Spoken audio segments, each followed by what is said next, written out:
नमस्कार साथियों, आप सबका स्वागत है आपके अपने YouTube चैनल हनुमंत गुरुकुलम पर। साथियों, आज हम जिस टॉपिक पर बात करने वाले हैं वो टॉपिक बहुत ही इम्पोर्टेंट है। इस टॉपिक का नाम है आर्यन इन्वेजन थ्योरी। ये थ्योरी इतना ज़्यादा इम्पोर्टेंट और क्रूशियल है कि आज के समय में इस टॉपिक के कारण पिछले 19वीं शताब्दी से लेकर 21वीं शताब्दी तक कई सारे क्लैशेस, कई सारी लड़ाइयाँ हो चुकी हैं, कितने लोगों का खून भी हो चुका है, बहुत सारी ऐसी चीज़ें हमारे समाज में हो चुकी हैं। इसलिए इस टॉपिक को, जिसका नाम है आर्यन इन्वेजन थ्योरी, उस थ्योरी को और उस टॉपिक को समाज से हटाना और लोगों के दिमाग से हटाना बहुत ही ज़रूरी है। क्योंकि ये टॉपिक बनाया ही इसलिए गया था, इस थ्योरी को बनाया ही इसलिए गया था ताकि ये भारत के समाज को तोड़ सके और भारत के लोगों को बांट सके अपना उद्देश्य पूरा करने के लिए। तो इस थ्योरी को समाज से हटाना बहुत ही आवश्यक है, नहीं तो आगे चलकर हमारे समाज की क्या दुर्दशा होगी उसकी कल्पना भी नहीं की जा सकती है। तो आइए आज के इस टॉपिक को आरंभ करते हैं। तो सबसे पहली बात कि इस टॉपिक का नाम है आर्यन इन्वेजन थ्योरी। सबसे पहले इस बात पर आते हैं कि आर्यन इन्वेजन थ्योरी है क्या। तो आर्यन इन्वेजन थ्योरी के हिसाब से आर्यन, जो कि एक जाति थी सेंट्रल एशिया यानी कि मध्य एशिया यूरोप की, वो 1500 BCE में यानी कि बिफोर कॉमन एरा यानी कि आज से 3500 वर्ष पहले उन्होंने भारत पर आक्रमण किया। भारत के लोग, जो कि आज के हिसाब से, जो इस थ्योरी के हिसाब से जो सो कॉल्ड, जो कि दलित, शेड्यूल कास्ट और शेड्यूल ट्राइब्स के लोग हैं, उन लोगों को, जो कि इस थ्योरी के हिसाब से जो द्रविडियंस कहलाए गए हैं, उन लोगों पर आर्यों ने आक्रमण कर दिया। इस जमीन को, भारत को लूटा, बर्बाद किया। जो द्रविडियंस थे उनको दक्षिण की तरफ धकेल दिया। जो यहाँ की इंडस वैली सिविलाइजेशन थी, जो यहाँ की नेटिव सिविलाइजेशन यानी कि यहाँ की मूल सभ्यता थी, उस सभ्यता को बर्बाद कर दिया, तहस नहस कर दिया। और जो दलित्स और जो शेड्यूल कास्ट, शेड्यूल ट्राइब्स के लोग हैं यानी कि जो द्रविडियंस हैं, उनको लूटा, मारा, उनका नरसंहार किया। और जो उनकी औरतें थी, जो वुमेन्स थी, उनसे विवाह किया। उनसे विवाह इसलिए क्या किया क्योंकि चूँकि वो आक्रमण करने आए थे, इसलिए वो अपने साथ वुमेन्स को बहुत ही कम संख्या में या बिल्कुल ही नहीं लाए थे। इसमें एक महत्वपूर्ण ध्यान देने वाली बात यह है कि इस थ्योरी के अनुसार से जो आर्य आए थे वो अपने साथ रथ, घोड़े, भाले, तलवार, तीर सब लेकर आए थे, क्योंकि वो आक्रमण करने आए थे। अब बात आती है कि यहाँ पर जो कि वो लोग सेटल हो गए, जो आ रहे थे यहाँ पर, वो सेटल हो गए, यहाँ पर बस गए। वो अपने साथ वहीं से संस्कृत भाषा लेकर आए थे और उन्होंने यहाँ पर संस्कृत के कई सारे ग्रंथ जैसे कि वेद, मनुस्मृति आदि की रचना की। उन्होंने इस समाज को 4 भागों में, 4 जातियों में बांट दिया: ब्राह्मण, क्षत्रिय, वैश्य और शूद्र। जिनमें ब्राह्मण को सबसे अधिक अधिकार दिए गए। ब्राह्मण यानी पुरोहित वर्ग, क्षत्रिय यानी जो सैनिक थे, लड़ते थे, वैश्य यानी व्यापारी, और शूद्र यानी कि जो बच गए, जो कि श्रमिक, मजदूर, गरीब लोग, उन लोगों को शूद्र कास्ट में डाल दिया गया। जो यहाँ के मूल निवासी थे, जो कि दलित, शेड्यूल कास्ट और शेड्यूल ट्राइब्स के लोग यानी कि द्रविडियंस थे, उनको शूद्र वर्ण में रखा गया। शूद्रों को कोई अधिकार नहीं दिया गया।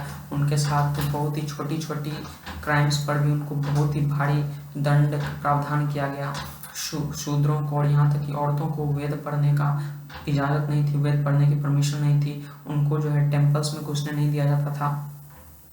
ये सारी चीज़ें जो हैं इस थ्योरी के हिसाब से, ये सब चीज़ें हमारे इतिहास में हुई। आर्यों ने ये सब चीज़ें की। अब बात आते हैं कि इस थ्योरी का आधार क्या है, किस आधार पर ये थ्योरी दी गई, इसके प्रूफ क्या क्या हैं। तो इसमें बेसिकली सबसे जो प्रमुख रूप से 2 फैक्ट्स यानी कि 2 प्रूफ्स इसमें आते हैं, 2 एविडेंसेस, जो इस थ्योरी का एक प्रकार से कह सकते हैं कि बेस है, लेकिन वो बेस भी बेसलेस है। वो कोई, उसमें कोई तर्क नहीं है। अगर तर्क संगत आधार पर देखें तो उस आधार जो है उसका आधार ही नहीं है। तो सबसे पहली चीज़ में आती है कि लैंग्वेज यानी भाषा। तो जो संस्कृत भाषा है उसके कई सारे शब्द जो यूरोपियन भाषा जैसे कि ग्रीक, जर्मन, इन भाषाओं में मिलते हैं। संस्कृत के कई सारे शब्द जो है दुनिया भर की कई सारी भाषाओं में मिलते हैं, ग्रीक और जर्मन भाषा में भी मिलते हैं। लेकिन इस आधार पर यह कहा गया कि जो संस्कृत भाषा है वो यूरोप में ही बोली जाती थी और आर्य आक्रमण करने जब आए थे तो इस भाषा को अपने साथ भारत में लेकर आए थे। दूसरा जो सबसे महत्वपूर्ण चीज़ है वो है डीएनए रिपोर्ट। ये सबसे महत्वपूर्ण चीज़ है जिसके कारण बहुत ही बंटाधार हुआ है हमारे समाज का। ये डीएनए रिपोर्ट जो कि माइकल बमशाद जो कि अमेरिका के यूनिवर्सिटी ऑफ ऊटा के बायोटेक्नोलॉजी डिपार्टमेंट के प्रोफेसर है, उसने ये डीएनए रिपोर्ट पब्लिश की, जो कि 2001 में टाइम्स ऑफ इंडिया में ये रिपोर्ट पब्लिश हुई थी। इस रिपोर्ट में माइकल बमशाद ने ये दावा किया कि उसने भारत के अलग अलग इलाकों से, अलग अलग हिस्सों से कई सारे अलग अलग जातियों के डीएनए को इकट्ठा किया और यूरोप के जो लोग थे उनके डीएनए से मिलाकर देखा, और उसने ये पाया कि जो उत्तर भारत के लोग हैं, जिनमें प्रमुखतः जो ब्राह्मण, क्षत्रिय, वैश्य आदि लोग हैं, उनका डीएनए यूरोपियंस के साथ अधिक मिलता है, और उनके ही देश में यानी कि भारत में ही जो शूद्र, जो दलित लोग रहते हैं उनके साथ नहीं मिलता है। अब इनमें एक बहुत ही अजीब बात आती है कि उनके हिसाब से जो वुमेन यानी कि जो औरतें हैं, जो ब्राह्मण, क्षत्रिय और वैश्यों के घर में जो औरतें हैं, उनका डीएनए यूरोपियंस के साथ नहीं मिलता, ना ही उनका डीएनए उनके अपने परिवार वालों के साथ मिलता है। उनका डीएनए जो है उनके जो देश में जो दलित, जो शेड्यूल कास्ट लोग हैं उनके साथ मिलता है। और जब मैं यहाँ पर डीएनए की बात कर रहा हूँ तो मैं यहाँ पर उनके जनरेशन के डीएनए रिपोर्ट की बात नहीं कर रहा हूँ, मैं यहाँ पर जेनेटिक एंसेस्ट्री की बात कर रहा हूँ, यानी कि पूर्वजों का डीएनए, यानी कि एंसेस्ट्री के आधार पर, पूर्वजों के आधार पर जो डीएनए मैचिंग होता है उसकी बात कर रहा हूँ।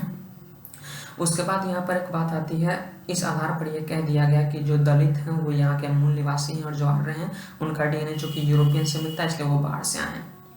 और यहाँ पर एक बहुत ही अजीब बात ये आती है, बहुत ही एक प्रकार से फनी बात, एक जोक टाइप की बात ये आती है कि उनके हिसाब से जो ब्राह्मण हैं उनका डीएनए यूरोपियन से सबसे अधिक मिलता है, क्षत्रियों का उससे कम मिलता है, और शुद्ध जो वैश्य हैं उनका डीएनए सबसे कम मिलता है यूरोपियंस के साथ। साफ साफ दिख रहा है कि माइकल बमशाद जो है पूर्वाग्रह से ग्रसित हैं और वो क्या कह रहे हैं। अब बात आते हैं इसके इतिहास की, आर्यन निवेशन थ्योरी आया कहाँ से। तो सबसे पहले बात आते हैं यहाँ पर अंग्रेज आते हैं। 200 साल पहले भारत में अंग्रेज आए, और अंग्रेजों का केवल एक ही उद्देश्य था कि फूट डालो, राज करो। इस उद्देश्य के तहत भारतीय समाज में, भारत के समाज में फूट डालने के लिए उन्होंने ये थ्योरी दी, और इस थ्योरी को भारत के लोगों में, भारत के समाज में फैलाने का कार्य उन्होंने कर्नल बोर्डेन को दिया।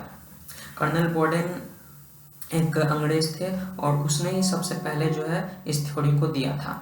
कर्नल बोर्डेन ने बाद में ब्रिटिश सरकार से बनारस और लाहौर में 2 कॉलेजेस बनाए गए, जिनमें एक प्रोफेसर में कीथ और एक प्रोफेसर में बुलर को उसका प्रिंसिपल नियुक्त किया। वहाँ पर बच्चे, जो भारत के जो बच्चे थे वो वहाँ पर पढ़ने आते थे, उनको वजीफ़ा या स्कॉलरशिप देकर ब्रिटेन भेजा जाता था, और वहाँ पर उनका ब्रेन वॉश करके उनको यहाँ पर वापस भेजा जाता था। और वो बच्चे जो ब्रेन वॉश किए गए थे वो यहाँ आकर संस्कृत के ग्रंथों का गलत ट्रांसलेशन करते थे और उसको पूरे समाज में वो प्रसारित करते थे। इनमें एक बहुत इंपॉर्टेंट नाम आता है मैक्स म्यूलर का, जिसने कि वेदों का ट्रांसलेशन किया था। संस्कृत तो उसे ढंग से आती नहीं थी और चलाया वेद का ट्रांसलेशन करने। खैर छोड़िए इस बात को, अब आते हैं दूसरी चीज़ पर। इस थ्योरी में जो भी फॉलेकेसीज हैं, यानी कि अब इस थ्योरी की सच्चाई पर आते हैं। ये तो रहा उसका इतिहास कि किस प्रकार से इसको समाज में प्रसारित किया गया, और उसका केवल एक ही उद्देश्य था कि अधिक से अधिक मात्रा में वो भारत को क्रिश्चियन बना सकें, यानी कि भारत के जो लोग हैं उनको ईसाई पंथ में, ईसाई संप्रदाय में परिवर्तित कर सके, उनका पंथ परिवर्तन, उनका मत परिवर्तन कर सकें। और इसीलिए जो है ये बात आती है। लेकिन यहाँ पर अगर मैक्स म्यूलर की बात है, जो इसमें सबसे प्रमुख नाम है इस कन्वर्जन के पीछे, तो मैक्स म्यूलर ने ही अपनी किताब बायोग्राफी ऑफ वर्ड्स में लिखा है, जिसका पेज नंबर है 123। आप चाहें तो आप चेक कर सकते हैं, biography of words by Max Muller, page number 123। इसमें लिखा हुआ है कि there is no Aryan race in blood, Aryan is scientific language utterly inapplicable to race, यानी कि आर्य नाम की कोई जाति नहीं है। इसको जो है ये अगर रेस के लिए, यानी कि किसी जाति के लिए आर्य शब्द का उपयोग नहीं किया जा सकता है, और ये बात तो खुद उसने कही है। अब बात आते हैं इनका उद्देश्य क्या था, इस आर्यन विजन थ्योरी के पीछे इसका उद्देश्य क्या था। तो यहाँ पर आप बताते हैं कि सबसे पहले एक बुक है Christianity and government of India by Mayhew. इसके पेज नंबर 194 में लिखा हुआ है, it is not only our duty but in our own interest to promote the diffusion of Christianity as far as possible throughout the length and breadth of India. यानी कि भारत की पूरी लंबाई और चौड़ाई में क्रिश्चियनिटी को फैलाना, क्रिश्चियनिटी को घोल देना हमारा उद्देश्य है। और इससे पहले ही board of East India Company के बोर्ड ऑफ डायरेक्टर्स के जो चेयरमैन थे मिस्टर मैंगल्स, उसने ब्रिटिश पार्लियामेंट में कहा था कि providence has interested the extensive empire of England India to England in order that the banner of Christ Jesus Christ should wave triumphant from one end of India to the other. Everyone must exert all his strength that there may be no dilatoriness on any account in continuing in the country the grand work of making all Indians Christians. आपको और भी कई सारे proof हम दे सकते हैं। इसी प्रकार बम्बई के गवर्नर लॉर्ड री ने सन 1876 में ईसाई मिशनरियों के जो शिष्टमंडल थी उसको प्रिंस ऑफ वेल्स के सामने प्रस्तुत करते हुए कहा था कि they are doing in India more than those civilians soldiers जजेस and governors your highness has met. इसी प्रकार मैक्स म्यूलर का जो उसका अपना बायोग्राफी यानी उसकी जो अपनी आत्मकथा है life and letters of Friedrich Max Muller, उसमें वो अपनी पत्नी को एक लेटर लिखता है जिसमें वो लिखता है कि this edition of mine and the translation of the Veda will hereafter tell to a great extent on the fate of India, it is the root of their religion. देखिए ये क्या कह रहा है कि वेद जो है वो हमारी संस्कृति का वो रूट है, जड़ है। And to show them what the root is, I feel surely is the only way of uprooting all that has sprung from it during the last 3000 years। यानी कि वेद का जो मैं ट्रांसलेशन कर रहा हूँ, इस ट्रांसलेशन के बाद जो भी पिछले 3000 सालों में वेद से जो संस्कृति निकली उसको पूरी तरह से बर्बाद कर देगा। और इसी प्रकार आईबिड वो के वॉल्यूम 1 चैप्टर XVI यानी कि चैप्टर 16 में पेज नंबर 378 पर ये लिखता हुआ है। मैक्स म्यूलर इंडिया के जो सेक्रेटरी था उसके नाम ये लेटर लिखता है। लेटर डेटेड है 16 दिसंबर 1768 का। इस लेटर में लिखा जाता है कि the ancient religion of India is doomed now if Christianity does not step in whose fault it will be. इसी प्रकार से संस्कृत इंग्लिश डिक्शनरी में मोनियर्ड विलियम्स लिखता है कि I must draw attention to the fact that I am only the second occupant of the Boden chair and that is its founder colonel Boden stated most explicitly in his will dated August 15 1811 that the special object of his munificent bequest was to promote the translation of the scriptures into English so as to enable his countrymen to proceed in the conversion of the natives of India to the Christian religion। आप इन जो भी मैंने कहे, जो भी मैंने page number, जो भी वॉल्यूम, जो भी मैंने कहे हैं वो आप इसको चेक कर सकते हैं, एक भी गलत नहीं है।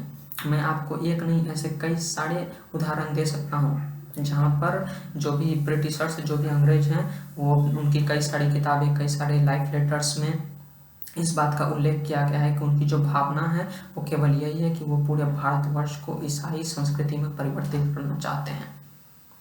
ये उन लोगों की भावना थी और इसी कारण उन्होंने इस थ्योरी को दिया। और यहाँ पर मैक्स म्यूलर तो कहता भी है कि आर्य शब्द जो है जाति के लिए उपयोग हो ही नहीं सकता है। और इसलिए मैं पूरे सनातन समाज से, विशेषकर जो भी दलित और जो भी भाई बहन है, दलित भाई बहन, उनसे मैं निवेदन करूंगा कि इस प्रकार के किसी भी बहकावे में नहीं आए। आपकी संस्कृति विश्व की सबसे महानतम संस्कृति है, अपनी संस्कृति को अपनाएं, अपनी संस्कृति को धारण करें। आज की इस वीडियो में बस इतना ही। अपने अगले वीडियो में मैं आर्यन इन्वेजन थ्योरी से जुड़ी हुई जितनी भी चीज़ें हैं और विशेषकर जो DNA रिपोर्ट और लैंग्वेज की जो चीज़ें हैं उनके बारे में भी बात करूंगा।